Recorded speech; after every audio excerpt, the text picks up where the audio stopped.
ओम नमः शिवाय। हर हर महादेव। श्रावण का पवित्र महीना चल रहा है और आप सब आज भगवान भोलेनाथ का प्रदोष की कथा सुनने वाले हैं।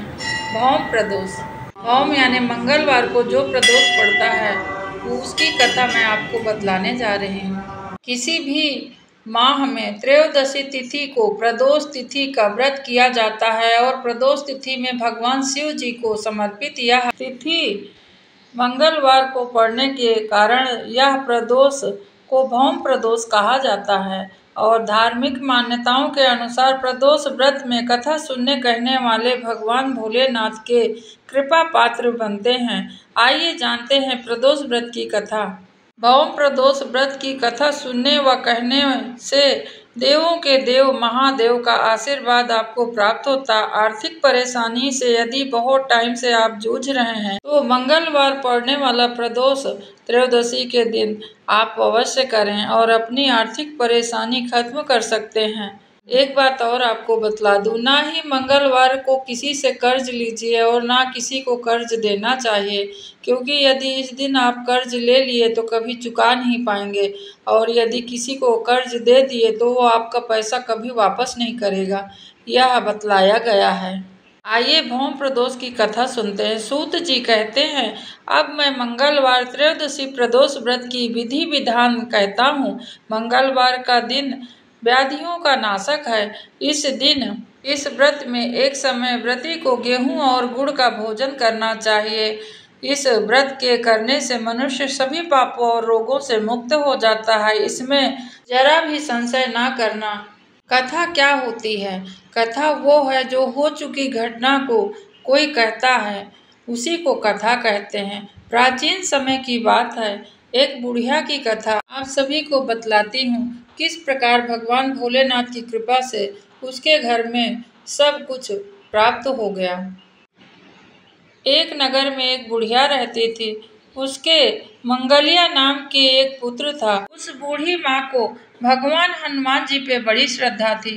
वह प्रत्येक मंगलवार का हनुमान जी का व्रत रखकर यथा विधि का भोग लगाती थी। एक बात और कि वो मंगलवार को कभी अपने घर में न गोबर से लिपती थी और न ही मिट्टी खोदती थी।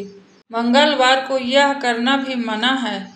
इस प्रकार से व्रत रखते हुए जब उसे काफी दिन बीत गए तो हनुमान जी ने सोचा कि चलो आज इस वृद्धा की श्रद्धा की परीक्षा करें। साधु का वेश बनाकर उसके दरवाजे पर जाकर हनुमान जी खड़े हुए और पुकारा। वे स्वयं कहते हैं कि कोई हनुमान जी का भक्त है जो हमारी इच्छा पूरी करे। वृद्धा ने यह पुकार सुनी तो बाहर आकर कहती है, महाराज क्या आज्ञा है? साधु वेशधारी हनुमान जी कहते हैं, मैं बहुत भूखा हूँ, भोजन करूँगा, तू थोड़ी सी जमीन लीप ले। तो वृद्धा कहती है अपने मन में कि क्या आज मंगलवार के दिन मैं जमीन लीप सकती हूँ क्या? मन में सोच विचार करने लगी। अंत में हाथ जोड़कर प्रार्थना करने लगी वो कि हे महाराज, लीपने और मिट्टी खोदने के अतिरिक्त आप जो भी सेवा देंगे मुझे सब स्वीकार है, वह सब मैं करने के लिए तैयार हूँ। साधु ने 3 बार परीक्षा करने के बाद कहा, तू अपने बेटे को बुला, मैं उसे औंधा लेटाकर उसकी पीठ पर आग जलाकर भोजन बनाऊंगा। वृद्धा ने सुना तो पैरों तले उसकी धरती खिसक गई, मगर वह वचन हार चुकी थी। उसने मंगलिया को पुकार कर साधु महाराज के हवाले कर दिया, मगर साधु ऐसे ही मानने वाले ना थे। उन्होंने उन बूढ़ी माँ से ही कहा कि तुम अपने बेटे को औंधा लेटाओ। जब बूढ़ी माँ ने हिम्मत करके डरते हुए औंधा लेटा दिया अपने पुत्र को, तो हनुमान जी रूपी साधु जी कहते हैं, तुम ही इसके ऊपर आग लगाओ। तब वह बूढ़ी माँ कांपते हुई उसके पीठ पर आग जला दी। आग जलाकर दुखी मन से वृद्धा माँ ने अपने घर के अंदर जा घुस गई और दुखी मन से साधु को बुलाकर अंदर भोजन करवाने के लिए कहा कि आप आकर अब भोग लगा लें। यह कहते कहते उस बूढ़ी माँ के आंख से आंसू निकल रहे थे और वो साधु से कहती हैं कि उनका नाम लेकर अब मेरे हृदय को और ना दुखाओ। लेकिन साधु महाराज ना माने। वो कहने लगे कि अब माँ मंगलिया को बुलाओ। तब बूढ़ी माँ ने मंगलिया को पुकारने लगी। वे कहती हैं, हे बेटा मंगलिया, आकर तुम भी अब भोजन करो। माँ की पुकार सुनने की देर ना लगी। मंगलिया उठकर बाहर से हंसते हुए घर की तरफ दौड़ आया। मंगलिया को जीता जागता देखकर वृद्धा को बहुत खुशी मिली और हर्ष और आश्चर्य भी हुआ। वह साधु महाराज के चरणों में जाकर गिरी। साधु महाराज ने उसे अपनी असली रूप में दर्शन दिए। हनुमान जी को अपने आंगन में देखकर वह बूढ़ी माँ जोर जोर से रोने लगी। वे कहती है, धन्य धन्य धन्य हो प्रभु, आप आकर आज मेरे आंगन में मुझे दर्शन दिए। इससे मेरा जीवन सफल हो गया और मुझे कुछ नहीं चाहिए इस जगत संसार से। हे हनुमान जी, जिस प्रकार बूढ़ी माँ की सहायता किए और परीक्षा लिए, उस प्रकार हमारी परीक्षा तो ना लीजिएगा, परंतु हमारे आंगन में जरूर आइए हमको आशीर्वाद देने के लिए। यह थी भौम प्रदोष व्रत की कथा। आइए जानते हैं कि इसको किस प्रकार से विधि विधान से करना चाहिए, क्या क्या चढ़ता है और किस प्रकार से पारना होता है। प्रदोष के व्रत में भगवान शिव जी को प्रसन्न करने के लिए दूध, दही, शहद, बेलपत्र, फल, फूल, धूप, दीप, नैवेद्य भोग लगाने के लिए और समी पत्र, ये सब चीज़ों को आप पहले से इकट्ठा कर लीजिए। चावल भी चढ़ता है। चावल अक्षत यानी खंडित नहीं होना चाहिए।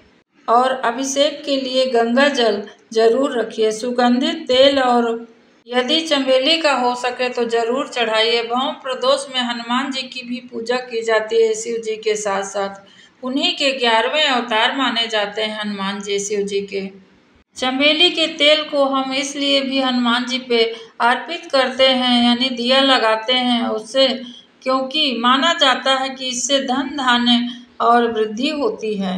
यदि किसी को संतान नहीं है तो भगवान भोलेनाथ और हनुमान जी की कृपा से आपके घर में संतान अवश्य होगी। पूर्ण श्रद्धा के साथ जब हम कोई कार्य करते हैं उसमें थोड़ा भी हमारे मन में यह बात ना हो कि नहीं ये तो किसने किया है तो उसको तो नहीं हुआ है। सबकी श्रद्धा अलग है और सबका भाग्य अलग है। आप श्रद्धा पूर्वक भगवान भोलेनाथ को, माता पार्वती को और हनुमान जी को समर्पित भाव से पूजन करें, आपको अवश्य इसका फल प्राप्त होगा। आज के लिए बस इतना ही। आप सभी को प्रदोष व्रत की ढेर सारी शुभकामनाएं। सावन का पवित्र महीना चल रहा है। भगवान भोलेनाथ की कृपा आपको प्राप्त हो और भगवान भोलेनाथ आपकी हर मनोकामना पूर्ण करें। इसी के साथ मैं अपनी वाणी को विराम देती हूँ। हरे कृष्णा। मैं ध्यान सोच चैनल से मंजू मिश्रा आपका स्वागत करती हूँ। उम्मीद करती हूँ कि अभी तक जितने भी वीडियो मैंने डाला है आप सबने देखा होगा और बहुत कठिनाई से ये सब वीडियो बनते हैं। आप इसकी वैल्यू ज़रूर समझेंगे।